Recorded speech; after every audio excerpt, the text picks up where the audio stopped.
Agradecimento também ao Mário Vitor Santos, nosso companheiro, diretor da TV 247, do Brasil 247, conduz aí vários programas conosco, Forças do Brasil, já entrevistou o Pepe também, e vai estar aqui com a gente para ajudar a mediar e organizar o evento, as perguntas. A gente vai ter um outro convidado daqui a pouquinho que vai se somar a gente aqui na mesa, mas vamos já começar então, porque o que importa é a gente poder aproveitar ao máximo a fala do Pepe nesse momento tão importante do mundo, né? Do Brasil e do mundo, vivendo duas guerras simultâneas, Ucrânia, Palestina, todas relacionadas ao mesmo fenômeno, que é a ascensão do mundo multipolar. O Pepe tem muita informação e vindo direto, né, do olho da tempestade ali.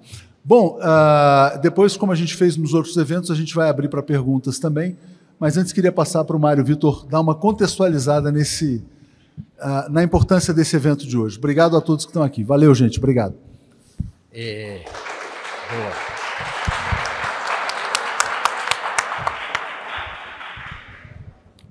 Bom, é o Pepe Escobar, né? Obrigado. Está aqui, chegou de Paris, ainda com o arzinho de Paris. Do Otanistão, né? Ele veio diretamente do Otanistão, Mário. O Otanistão. Então, muito legal a gente ter conseguido fazer. Obrigado pela paciência de vocês também, de esperar ansiosamente pela presença do Pepe. O Pepe, não sou eu que estou dizendo, o Pepe é um jornalista superstar. E não foi nenhum brasileiro que falou isso. Quem falou isso foi um cara chamado George Galloway, recentemente, numa grande, hoje em dia, mais uma vez, parlamentar inglês. Parlamentar? Reeleito. Mário, deixa eu só convidar para a mesa um convidado especial nosso, Rui Costa Pimenta, presidente do Partido da Causa Operária.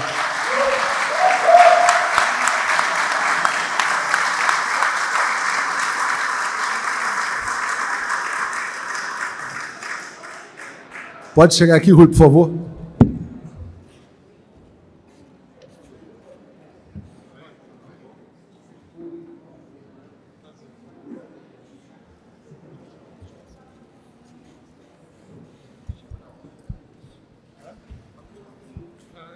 Rui, que toda sexta-feira comigo e todo sábado na análise política que ele faz, sempre dedica um capítulo especial à análise internacional, então acho que é muito importante a presença dele aqui também. Mas devolvo para você, Mário, a gente passa para o Rui fazer uma fala antes do Pepe aqui também. Bom, nada mais oportuno do que ouvir o Pepe Escobar na semana, não completamos nem uma semana, do impressionante bombardeio iraniano sobre Israel. Então, é um fato que necessita explicações, necessita ser desvendado, com repercussões históricas, a meu ver, imensas, na situação de equilíbrio geopolítico ou de desequilíbrio geopolítico mundial.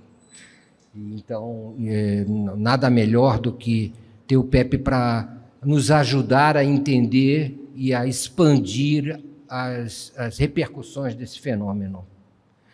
E ainda mais num mundo em que, evidentemente, ocorrem mudanças geopolíticas relevantes, processos que estão durando já algumas décadas, mas que se agudizam e também que coincidem com o conflito entre o que a gente pode falar?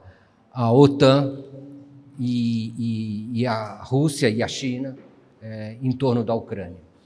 Então, é uma situação de tensões imensas que nós precisamos compartilhar, conversar, entender, colocar nossas perplexidades. A minha primeira perplexidade que eu colocaria, se eu fosse fazer uma pergunta para o Pepe, seria: nós estamos próximos de uma terceira guerra mundial?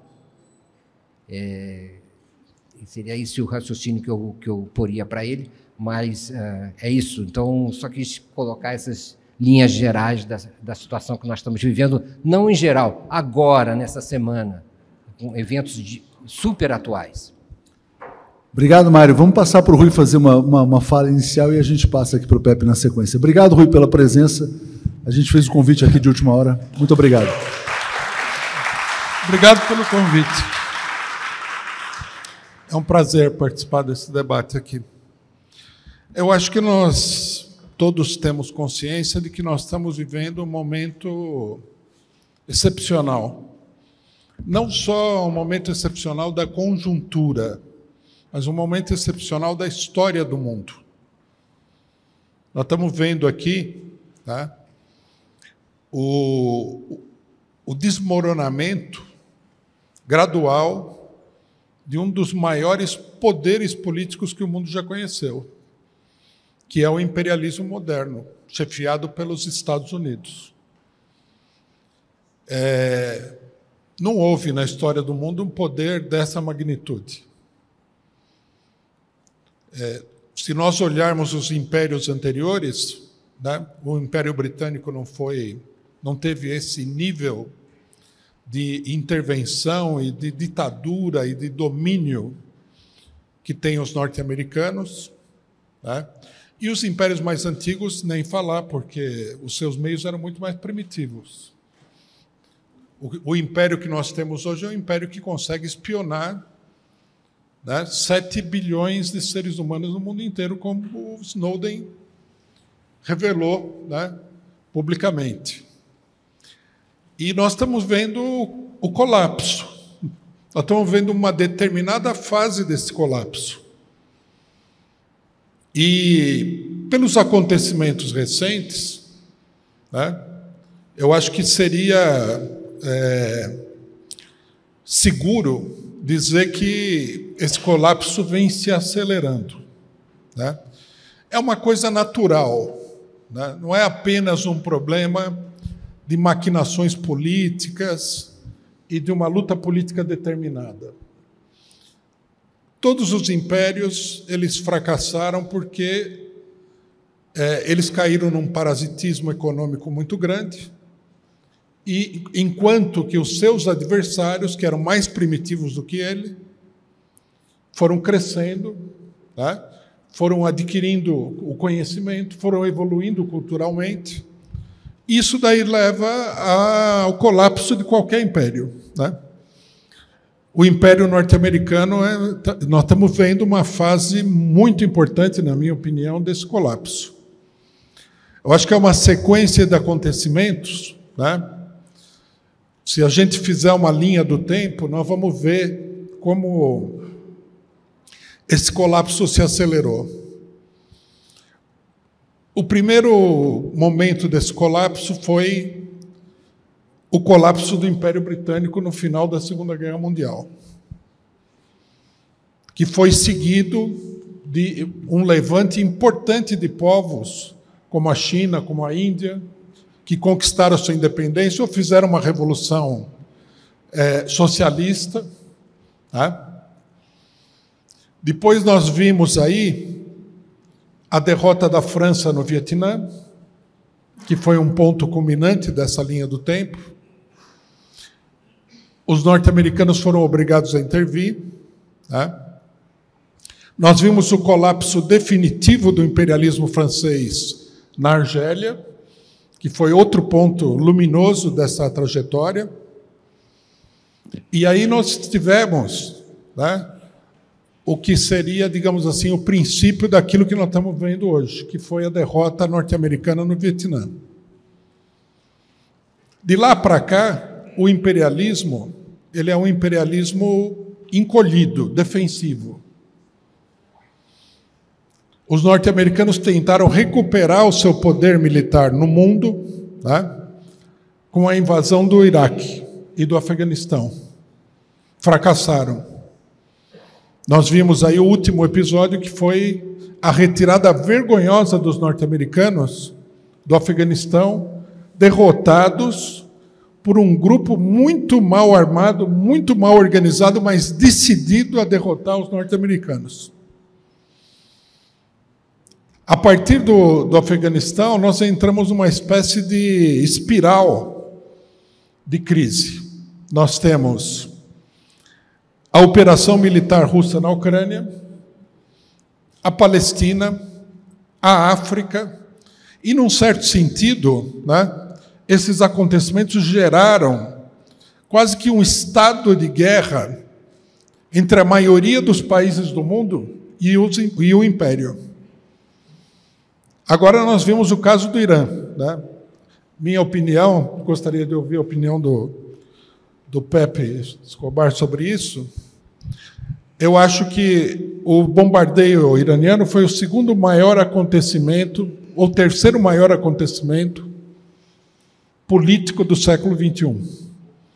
Né? Nós temos a operação ucraniana, nós temos o 7 de outubro, promovido pela resistência palestina, e o bombardeio iraniano. Eu acho que muita gente ainda não conseguiu, né, compreender a importância desse último fato, que muda completamente as relações, não só naquela região, mas no mundo todo. Eu acho que nós estamos caminhando para uma crise explosiva. A minha opinião é que nós vamos entrar numa etapa convulsiva dessa agonia do imperialismo norte-americano e europeu, e japonês. Não vai ser uma coisa pacífica. O imperialismo é uma ditadura mundial. Ele não vai abrir mão da ditadura por um acordo. Ele vai resistir, ele vai se tornar mais agressivo, ele está mais agressivo. Né? Infelizmente, eu acho que nós vamos ver muitos acontecimentos sangrentos, né? Com a morte de muita gente. Não acho que a coisa vai se dar pacificamente de forma nenhuma. Mas, né, no final dessa história, o que nós temos aí é o colapso, né, da dominação política do capital na forma da dominação política, militar e econômica do imperialismo. Obrigado, Rui. Fala muito boa. E passo aqui a palavra, então, para o Pepe Escobar. Tem eco. Muito eco. Alô? Não, eu estava dizendo que tem eco demais. Para todo mundo poder ouvir bem. Tá?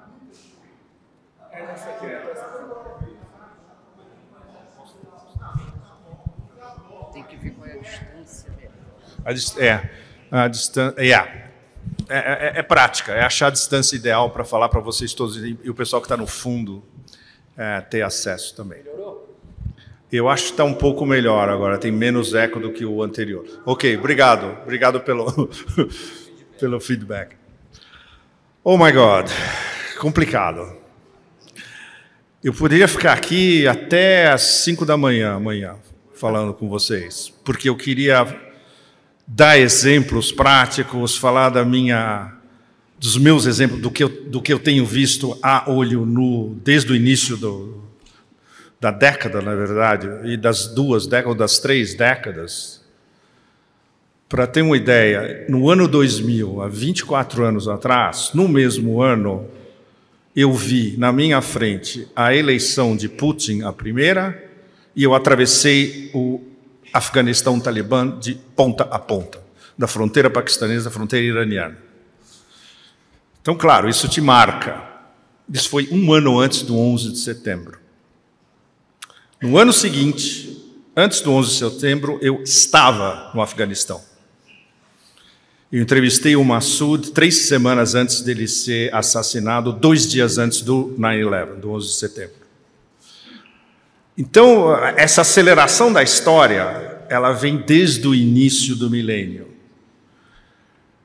Depois do 11 de setembro, imediatamente depois, todos nós que estávamos naquele circuito, que era basicamente Afeganistão, Paquistão e desviando para o Golfo Pérsico, já olhando Irã, Iraque, o que poderia acontecer, porque os neocons, os americanos já estavam com gás total, porque a guerra deles não era uma guerra contra o Afeganistão. A guerra deles é o famoso 7 países em 5 anos, que foi o que o ex-comandante da OTAN, o general Wesley Clark, ouviu diretamente quando ele foi visitar o Pentágono e falaram para ele: o plano é esse. Claro, na época ele não falou nada, ele só falou muito depois, e nem como um meia-culpa, na verdade. Mas era o plano original dos neocons desde o final dos anos 90, que era atacar todos os inimigos de Israel, sem exceção, e reduzir o mundo árabe e uma boa parte do mundo islâmico a uma subserviência absoluta. Isso foi elaborado de quando Bill Clinton ainda era o presidente americano. Bom, por que esse flashback? Porque o que está acontecendo hoje é uma reviravolta do que aconteceu há 20, 21, 22, 23 anos atrás.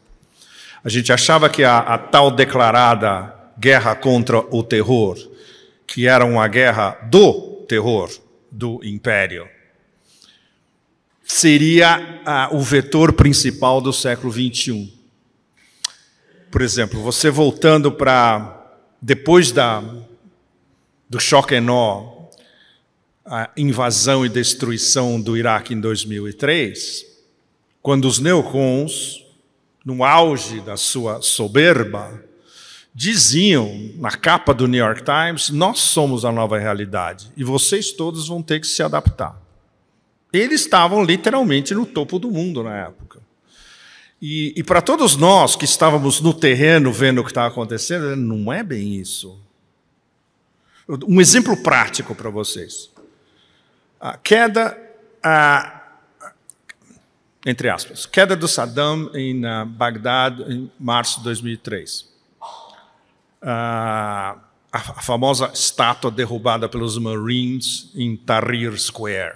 A gente estava lá, todo mundo viu. Bom, 9 dias depois, teve a maior passeata na história moderna de Bagdad, atravessando a cidade inteira, sunitas e xiitas juntos, e o moto, inclusive das senhoras que estavam nos alpendres das casas, falando Americans out.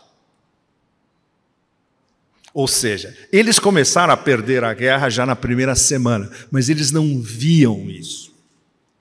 Você ia conversar com os Marines, que estavam todos no Hotel Palestina, na época, em Bagdad, e falava: olha, está acontecendo, está pegando fogo num lugar aqui e tal. Eles nem sabiam o que estava acontecendo dentro da cidade. Então era muito fácil a gente ver que toda essa...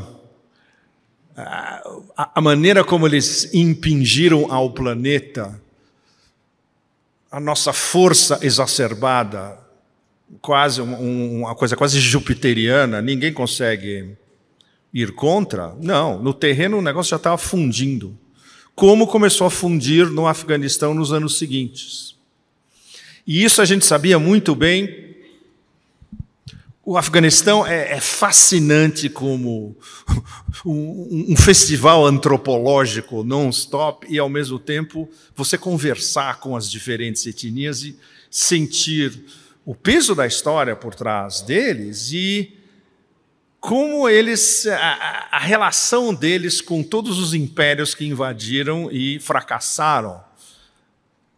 E o mais extraordinário é que, se você falava com os pashtuns, são basicamente sunitas, e os tajiks, basicamente xiitas, muitos sunitas também, mas muitos xiitas, eles falavam: não, é uma questão de tempo.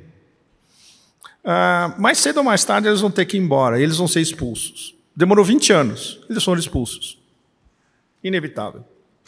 Como no Iraque, que é muito mais complicado, e onde nunca houve uma coisa que os americanos inventaram, de que existe uma cisão entre sunitas e xiitas. Não. No Iraque você conversa, por exemplo, você pode ir em mesquitas e conversar com clérigos sunitas, e eles te dizem: não, aqui, todo mundo aqui é casamento misto, é normal, não existe essa divisão. Claro, há templos específicos para sunitas e xiitas, mas muitos vão visitar os templos também, entre eles, como nos casamentos, e nunca houve uma divisão islâmica definitiva entre sunismo e xiismo. Mas é claro, tudo isso é dividir e reinar. A única coisa que o império sabe fazer bem é dividir para reinar. É o que eles aplicam no planeta inteiro, em todos os casos, em todas as situações, e mais ainda agora quando eles estão acuados. E por isso que eles estão muito mais perigosos agora, porque eles estão acuados. Bom, desculpe esse background, mas improvisando, como eu gosto muito de free jazz, eu sempre improviso, mas na hora que eu tenho que dar uma virada, fica complicado. Porque são muitos vetores históricos ao mesmo tempo, entrelaçados, mas você só vai ver como eles estão articulados anos depois ou décadas depois. Então, o ponto que eu estou querendo tocar no momento, antes de chegar a Donbass e Gaza, Palestina e Irã, que também são áreas onde eu trabalho há décadas, é que a guerra contra o terror, porque ela foi codificada por neocons que se acham acima de tudo, ela foi um erro estratégico absolutamente brutal. Eles achavam que o objetivo principal, na verdade, era, mais uma vez, o quê? Petróleo. Se eles controlassem o petróleo do Oriente Médio, eles controlariam os destinos do planeta inteiro. E, para isso, acoplado, precisava ter uma demonização de um inimigo. E o inimigo a ser demonizado, na verdade, foi o Islã como um todo. Não foi só a Al-Qaeda. Todo mundo sabia que a Al-Qaeda era um grupúsculo menor que, na verdade, o Mullah Omar, na época, na segunda metade dos anos 90, deu Osama Bin Laden um refúgio, porque Osama Bin Laden não tinha para onde ir. Ele foi expulso do Sudão. O único lugar onde ele podia ir era o Afeganistão. Aí eles fretaram um avião, levaram Osama Bin Laden literalmente de avião do Sudão até Jalalabad, no Afeganistão. E ele estava lá em Kandahar, quietinho, com alguns 1.000 ou 2.000 discípulos. Claro, existia uma relação. Os pashtuns, em relação aos hóspedes, eles são muito corretos. Se você convida um hóspede para ficar no seu país, você tem que tratá-lo muito bem e você não vai expulsá-lo. Tanto assim que depois do 11 de setembro, os talibãs diretamente mandaram uma carta para o Departamento de Estado e para a Casa Branca dizendo: se vocês têm evidências conclusivas de que Osama Bin Laden e Al-Qaeda organizaram o 11 de setembro, enviem para nós, que nós o entregamos na hora que vocês quiserem. Eles sabiam que não iria. Todo mundo que estava na região sabia que não era isso. Antes, aconteceu um negócio absolutamente extraordinário. E esse eu tive a oportunidade de estar no meio da história, porque a informação foi passada para mim, porque eu não era americano. Eu tinha voltado do Afeganistão depois de uma viagem absolutamente demente, onde o ápice foi entrevistar o Massoud no Vale do Panjir, e o Massoud basicamente falou: olha, está para acontecer alguma coisa que a gente não sabe o que é. Está diretamente ligada com uma aliança entre a Al-Qaeda, os talibãs e paquistaneses de extrema-direita no complexo militar paquistanês, contra nós. E nós somos o último reduto contra esses caras todos. E eram mesmo. O problema é que, como ele era um líder nacionalista afegão, o Massoud, os americanos não podiam financiá-lo. Os americanos, a coisa que eles mais detestam no mundo é um líder nacionalista. Ao mesmo tempo, eles sabiam do perigo de que, focos dentro dessa organização Al-Qaeda poderiam ter suas próprias ideias. O que é uma das possibilidades do 11 de setembro, mas não é o que aconteceu no 11 de setembro. E essa conversa a gente não pode entrar, porque aí vai até uma semana. O principal ponto é que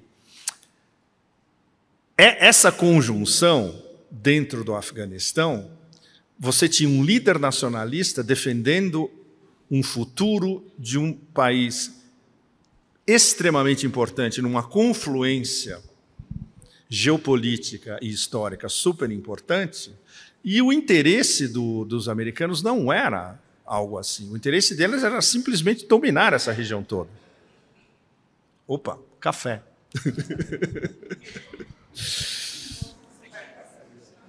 Pausa para o café. Okay. Bom, aí a guerra mesmo não era o Afeganistão. A guerra mesmo ficou claro a partir de 2003 que era o Iraque e o mundo árabe.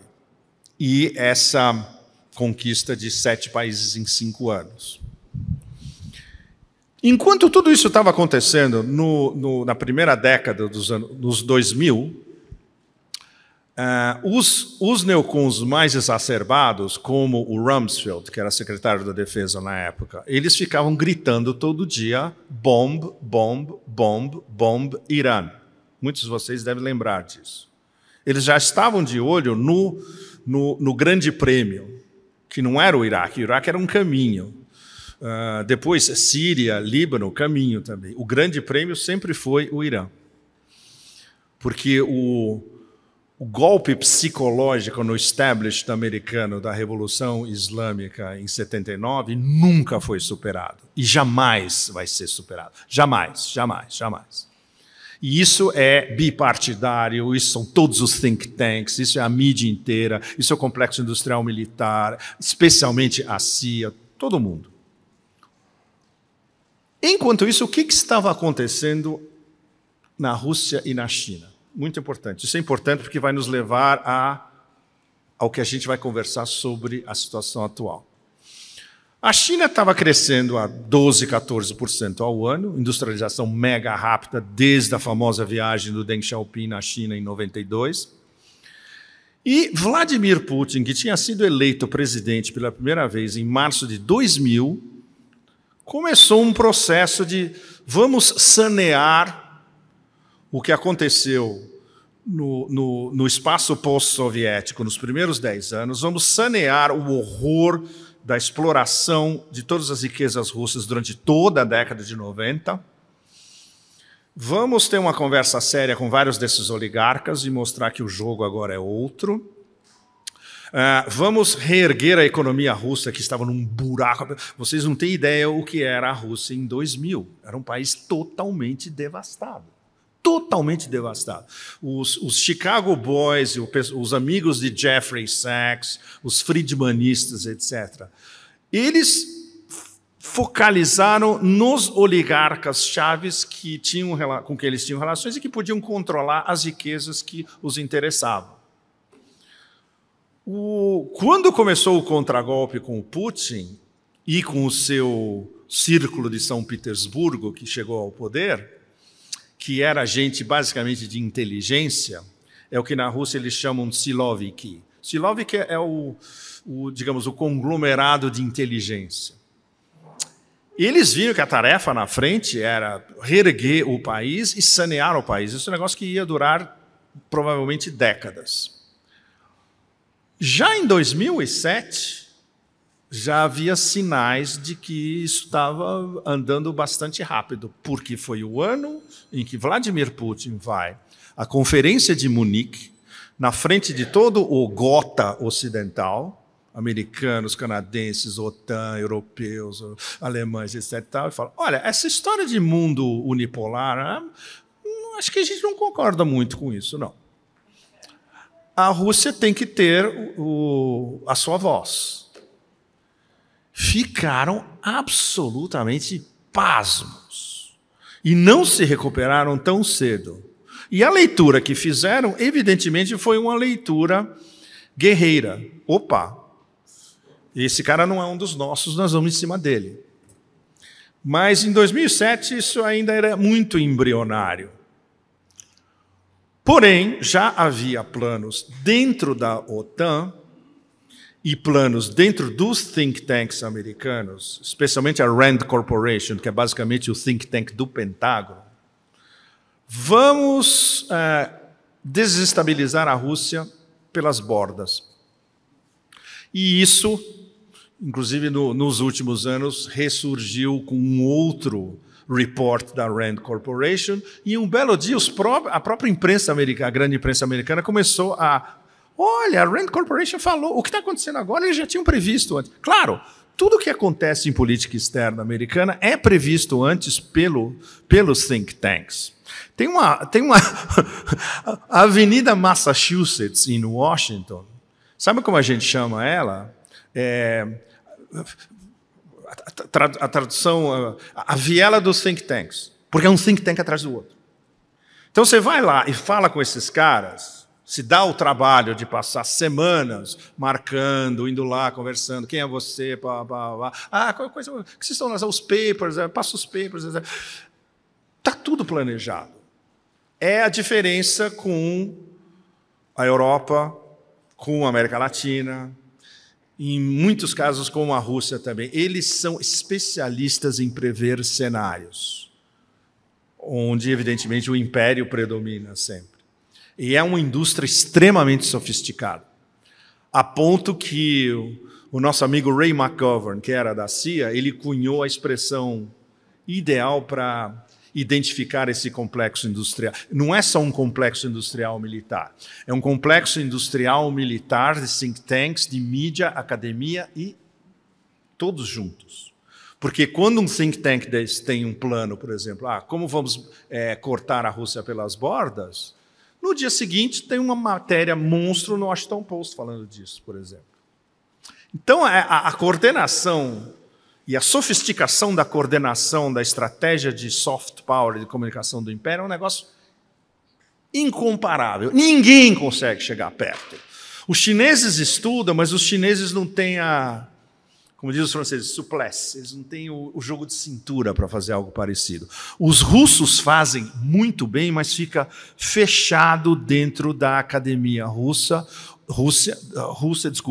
ou dos institutos de estudos estratégicos russos. O nível é espetacular, mas eles não sabem comunicar. E isso não vaza. Muitas dos melhores cenários não vazam na mídia russa. E tem o problema da língua, que isso tem que ser traduzido para o inglês, porque o inglês é o sistema operativo global. Se não está no sistema operativo global, passa reto. Passa reto para quem? Para o Império. O Império só lê inglês. O Império não é bilíngue, trilíngue. O Império só tem uma língua, o sistema operativo deles. Então, tudo que a gente tem que fazer tem que ser dentro do sistema operativo deles e virar isso de ponta cabeça contra eles. Que é algo que os russos estão aprendendo ainda, os chineses estão aprendendo, os iranianos estão aprendendo, mas aí entra um dos X da questão de toda a nossa conversa, que é o conceito de nações civilizações, ou Estados civilizações, civilization state. Traduz mal em português civilization state, porque Estado civilização, ou Estados como civilizações. E 3 dos principais exemplos, que não por acaso são... Aí entra a minha opinião pessoal. Os 3 principais membros dos BRICS hoje são Rússia, China e Irã. Todos podem discordar, perfeito. Mas eu digo isso baseado na experiência prática do que está acontecendo hoje. Não é a Índia. O Brasil não é, a gente sabe por quê. Poderia ser, mas não é. Não é a Índia porque a Índia está em cima do jogo e o problema desses nacionalistas hindus atrás do Modi, que são anti-muçulmanos, se eles não resolvem isso, eles jamais vão ser assambarcados pelo sul global, pelo mundo árabe e pelo mundo islâmico inteiro. O Irã, ainda mais agora, porque eles trocaram paciência estratégica, que era a estratégia deles nos últimos 24 anos, desde o 11 de setembro, nós não podemos antagonizar o Império. O Império vai vir em cima de nós com tudo. Nós temos que ter paciência e temos que saber nos organizar.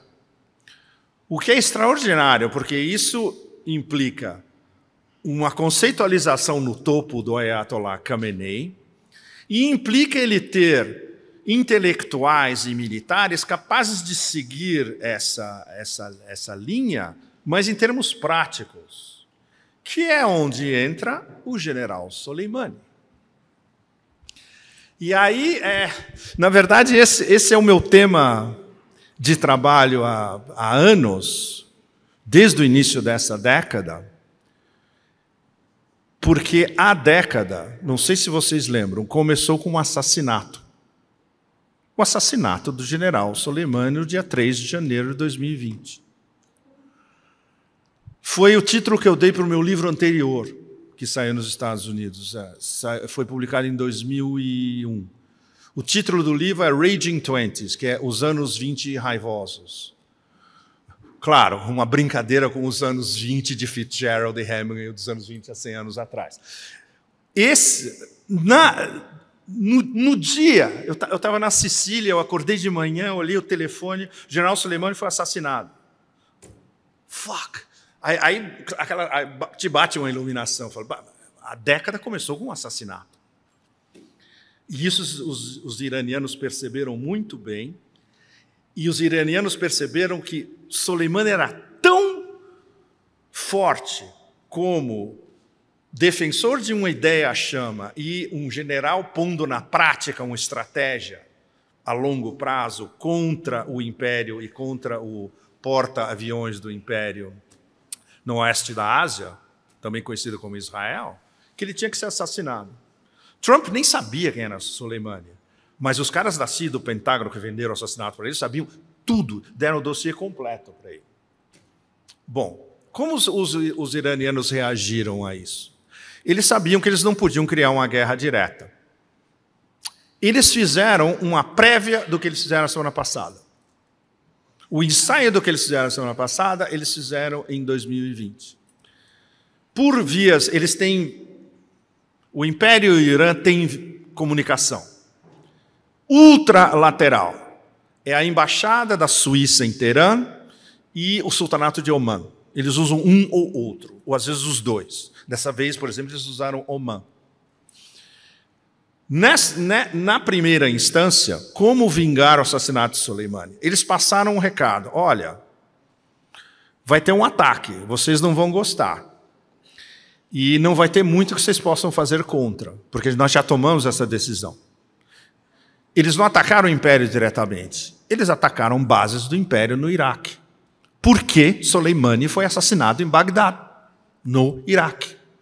E no dia seguinte, se não me engano, ou talvez 48 horas depois, no parlamento iraquiano, eu não lembro quem foi, eu não sei se foi o primeiro-ministro, ou eu acho que foi o primeiro-ministro, ele mesmo. Ele mostrou uma documentação dizendo: Soleimani e Mohandes foi que estava no mesmo carro que o míssil destruiu no aeroporto de Bagdá, que era o chefe das milícias, Hashd al-Shabi, as milícias iraquianas. Foram assassinados juntos. Soleimani estava vindo a Bagdá numa missão diplomática. E nessa missão diplomática envolvia uma possível aproximação Arábia Saudita e Irã. E adivinha quem tinha pedido essa missão diplomática? Os americanos. Ou seja, esse é mais um exemplo gráfico de que nada do que eles dizem, falem, assinam, etc., pode ser respeitado. É o que o Sergei Lavrov, ministro das Relações Exteriores russo, disse tempo. Eles são um império, não. Eles são uma entidade que não respeita acordos. Não é compatível com acordos, traduzindo literalmente o que os russos sabem direto. Vide os acordos de Minsk na Ucrânia. Dessa vez é outra história. Dessa vez os iranianos sabiam que a resposta ia ter que ser muito mais pesada, porque dessa vez a provocação veio do subalterno ou de quem está abanando o rabo do cachorro, varia, dependendo do que está acontecendo. A relação Washington-Tel Aviv. É uma série de gradações de quem está puxando o rabo do que cachorro e que cachorro está dominando a conversa. É uma demência, mas é assim que funciona. E vocês veem como funciona quando vocês vão ao Congresso dos Estados Unidos, ou ao Senado. Você vai ao Senado e vai ao Congresso, 98% dos senadores e dos parlamentares são controlados pelo lobby israelense e pela AIPAC. Não tem como fugir. se você não vai lá e abana esses caras, você não é eleito, para começar. Quando eu fui numa reunião da AIPAC, no ano da eleição do Obama, a primeira, todo mundo foi lá fazer discurso. Obama, Hillary, Bibi, todo mundo. E, claro, foi nessa reunião da AIPAC, que foi acho que em abril ou maio de 2008, onde eles deram a unção para Obama. Pode. Ele veio aqui, falou, e ele falou que Israel é o máximo. E, enquanto isso, numa outra sessão, estavam 7 mil riquíssimos americanos. O PIB dentro da sala devia ser equivalente da África inteira, para ter uma ideia.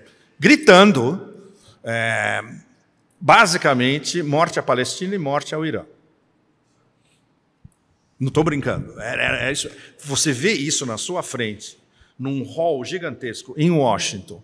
7 mil pessoas da classe, ultra upper class americana, com esse... E depois você tentar conversar com eles, que é absolutamente impossível. Nessa reunião, eu entrevistei o John Bolton, que é um dos mega neocons, etc. E tal. E foi um negócio impressionante. Na verdade, não tinha nem o que perguntar para ele. Você abre o microfone na frente dele, ele já tem aquele discurso preparado, anti-Irã, anti-mundo árabe, anti-Islã como um todo. E, imagina, esse cara foi apontado pelo Trump depois. Ou seja, é o que a gente chama de porta giratória. Pode ter gradações entre eles, mas os ódios, as agendas, as estratégias de dividir para reinar são sempre as mesmas, porque é um establishment que pensa como um establishment coeso. E é esse establishment hoje que é coeso, quase coeso em relação à Rússia, coeso em relação à China e ainda coeso em relação ao Irã. São as 3 ameaças principais. Aí você vai ler a doutrina de segurança nacional americana, quais são as 3 ameaças existenciais principais. Está lá escrito: China, Rússia e Irã. Eles nem tentam disfarçar, né? Porque é isso que aquele establishment pensa. Bom, então estamos chegando aos poucos, me desculpe, ao bombardeio. Na verdade, não foi um bombardeio iraniano, foi uma mensagem. E nós conversamos entre nós, independentes, muito sobre, por exemplo, o Larry Johnson, que era da CIA, que conhece muito bem como funciona o sistema, o Ray McGovern, que era da CIA também. Entre nós, o Alistair Crook, ex-MI6, ex-diplomata, depois independente, e é provavelmente o ocidental que mais entende de Oriente Médio no planeta, de experiência direta. Bom, nós chamamos de Oeste da Ásia. Vocês devem saber, eu escrevo para um site em Beirute, que a gente está querendo elevar como um site de referência no mundo inteiro, chama The Cradle, e nós, desde o início, a gente falou, nós vamos nos referir sempre a Oeste da Ásia, porque Oriente Médio é uma noção eurocêntrica, que não tem sentido nenhum. Como eles ainda, os ingleses, você vai conversar com um think tank inglês em Londres, os caras ainda falam em Far East. Oriente Extremo de quem? Vocês que são o Ocidente Extremo. Essas noções todas vêm do Império Britânico no século XIX. Oriente Médio, Oriente Longínquo, etc. Bom, dessa vez o que aconteceu foi algo muito mais complexo, porque a resposta iraniana tinha que ser racional, mesurada, muito forte, explícita, mas não poderia ser uma resposta provocativa. Por que eles demoraram mais de uma semana organizando a resposta? Claro, eles tinham vários cenários plausíveis. No meio dessa história toda, o que aconteceu? William Burns, diretor da CIA, pega um avião e vai para Oman, justamente intermediário, conversar com uma delegação iraniana. O que acontece? Burns, veja bem, Burns foi embaixador em Moscou. Ele é complicado. Ele é, digamos, um dos menos exacerbados entre esse círculo americano. Ou seja, é um cara com quem dá para dialogar, pelo menos. Mas isso não quer dizer que ele tem uma visão, uma amplitude de visão dos conflitos e de como lidar com outras culturas. Ele era embaixador em Moscou, ele parece que não aprendeu muito da Rússia. Porque depois ele andou dizendo umas besteiras gigantescas, e cada vez que ele tem uma conversa dele com o Narishkin, que é o chefe da inteligência externa russa, o Narishkin dá uma chapuletada na cabeça dele, literalmente. Bom, então o Burns falou, olha, a gente sabe que vocês têm que responder. Veja bem, isso é a CIA falando, não é a Casa Branca, não é o Pentágono, não é aqueles babacas em torno do cadáver na Casa Branca, não, é a CIA. Ou seja, operações sujas. E eles entendem que esse ataque foi a operação suja por definição. Você ataca um consulado e uma residência de embaixador num terceiro país, Damasco, na Síria, e quebra a Convenção de Viena, que impede ataque a missões diplomáticas. Não, isso não existe. Isso é você ir para o... Você é um marginal absoluto se você faz um negócio desse. Mas a entidade em Israel hoje é um marginal absoluto em todos os sentidos. Inclusive patrocinando um genocídio, como vocês sabem muito bem. Então, para eles não há mais regras vermelhas. Bom, ou seja, se vocês, Burns dizendo para a delegação iraniana, o que vocês pretendem fazer? Ele perguntou, literalmente. Os iranianos falavam, olha, nós não vamos atacar vocês, o Império, diretamente, nem vamos atacar bases de vocês no oeste da Ásia. O ataque vai ser contra Israel. Não está decidido onde vai ser e como. Burns, se vocês não atacarem americanos e se vocês não atacarem civis, ok. Os iranianos responderam, vai ser provavelmente uma instalação militar ou instalações militares e pode ser que seja uma embaixada. Eles disseram embaixada, significando consulado. Seria um consulado israelense em algum país não identificado. É incrível, porque a CIA, via Burns, deu o aval para a resposta, no fundo. E isso é um extremo problema para o Império, porque mostra claramente as divisões no topo. E a CIA sabe que Irã é um projeto a longo prazo. Não é bombardeando o consulado e a embaixada que você vai avançar o projeto da CIA, que é desestabilizar o Irã por dentro. Esse é o projeto deles nos últimos mais de 40 anos. Então, é o recuo estratégico, que, do ponto de vista da administração do cadáver na Casa Branca no momento, funciona porque a última coisa que eles querem no momento é uma guerra quente, porque aí eles perdem a eleição que eles já perderam. A eleição já está perdida. E aí vão perder por uma margem ainda maior se houver uma guerra quente no oeste da Ásia, com a possibilidade do barril do petróleo subir para 110, 120, 150, 200, 250, subindo cada vez mais, com a possibilidade que os melhores analistas econômicos americanos já discutiram já há algum tempo, se o Irã bloqueia o Estreito de Hormuz, colapsa todo o sistema financeiro internacional, a pirâmide de derivativos do sistema financeiro internacional. Então, os americanos foram obrigados a, entre aspas, engolir a resposta. O problema é que eles sabiam que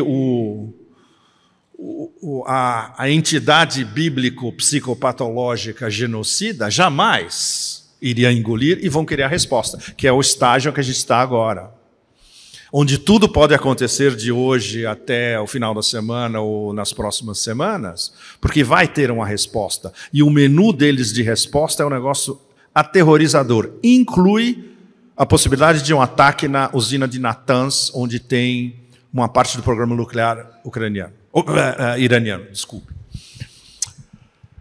Bom, essa semana aconteceu outra coisa ainda mais extraordinária.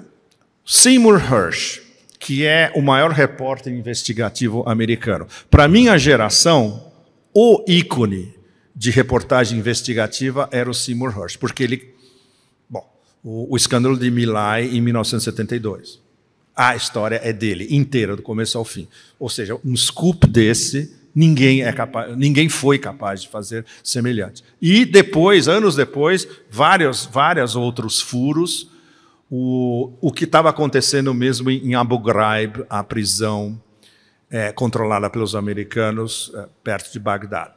Essa história, quando estourou, em 2004, antes da reeleição do Bush, eu lembro, eu estava no Texas quando estourou essa história, todo mundo no Texas só falava de Abu Ghraib. E aí veio o Seymour Hersh e contou a história mesmo do que é. Bom, Seymour Hersh soltou uma matéria essa semana dizendo que isso foi coordenado pelo Pentágono, uma versão completamente diferente. É complicado porque ele deve ter um Rolodex desse tamanho, o Seymour Hersh, com os telefones de todo mundo em Washington, Virgínia, Maryland, etc. E tal. Ele liga e fala que é o Seymour Hersh, todo mundo fala com ele. O problema é que os caras que mandam, que falam com ele, eles têm agendas. Então eles estão tentando vender a agenda via o Seymour dessa vez, de que o Pentágono convenceu os iranianos a fazer um ataque inofensivo. Mas isso é um problema muito sério, porque o ataque não foi inofensivo. Vocês lembram no começo, onde todo o esquema israelense, IDF, Gabinete do Primeiro-Ministro, nós... como é que chama? Neutralizamos 99,99999% de todos os drones, mísseis balísticos, mísseis de cruzeiro, etc. E tal. 2 dias depois, já tinha evidências de que pelo menos 7 mísseis tinham atingido as 2 bases no deserto de Negev. E nos últimos 2 ou 3 dias, 9, 5 e 4.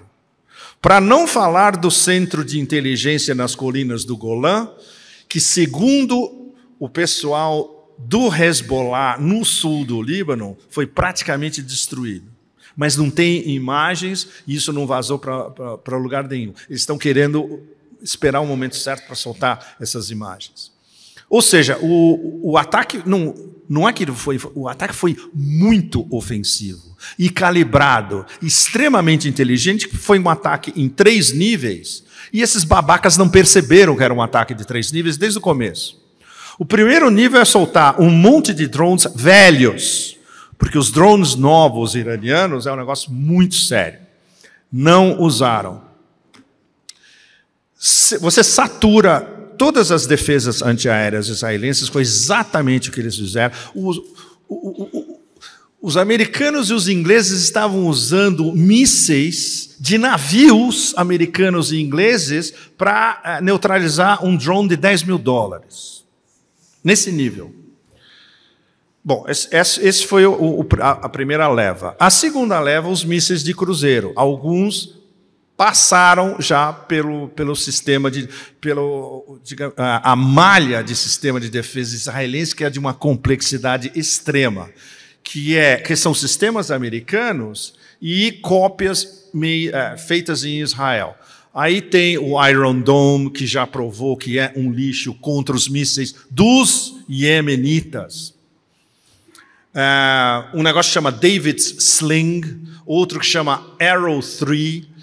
Esse Arrow 3 é um sistema de interceptação externa. Ele intercepta os mísseis antes que ele entre no espaço aéreo israelense. Evidentemente não funcionou, porque passaram 9.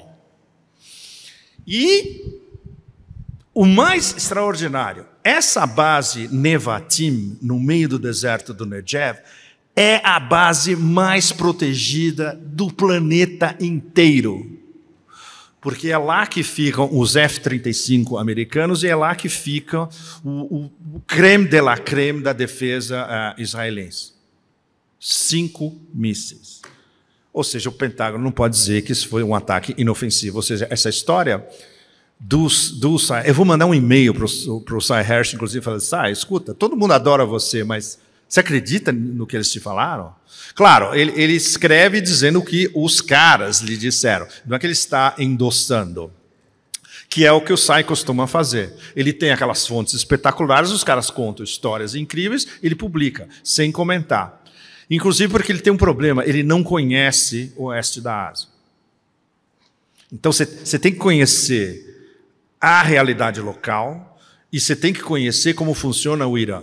Sem você entender a mentalidade do IRGC, do Ayatollah Khamenei, dos caras que são os assistentes do Ayatollah Khamenei, do general Soleimani, de como o general Soleimani mapeou o que a gente chama de eixo da resistência, que é Hezbollah, milícias na Síria, todas aquelas milícias no Iraque e Ansarallah no Iêmen.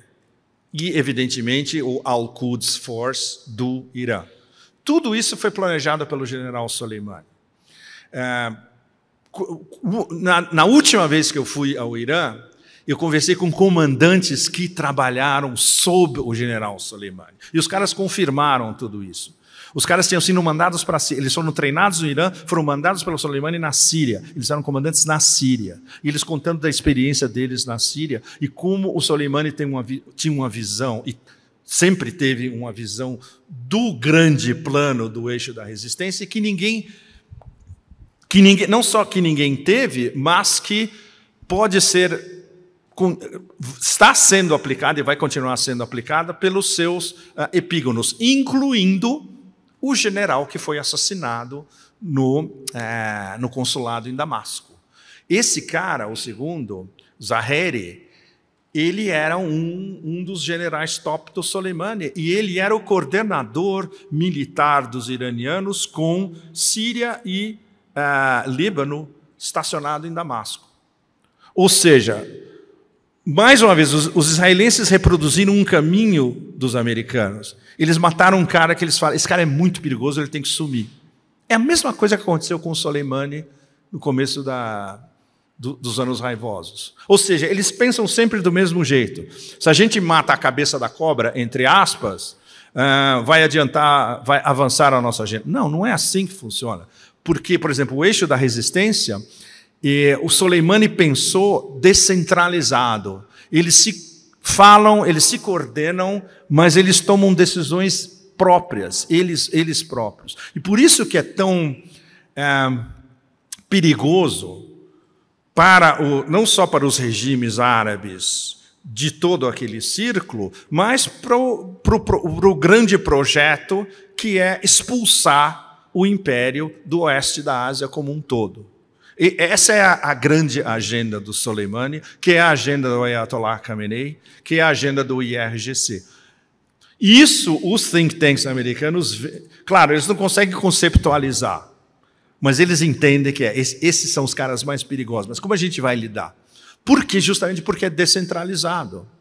E porque eles podem ter ideias brilhantes, como, por exemplo, os Houthis de Ansarallah, com um golpe, eles desestabilizam cadeias de produção no mundo inteiro. Vamos bloquear o Bab al-Mandeb e bloquear a navegação no Mar Vermelho, para quem não estiver colaborando com Israel. Uma iniciativa. Virou tudo de ponta cabeça. Eles ficaram loucos em Washington, eles não sabiam o que fazer. Vamos montar uma coalição, aquelas coalizões de quem quer entrar. Né? Ninguém quis entrar. Os europeus falaram: opa, não é bem isso. Aí os europeus falaram: vamos montar nossa coalizão. Também ninguém quis entrar. Ou seja, a vitória estratégica do Ansarallah com esse pequeno golpe já foi um negócio gigantesco.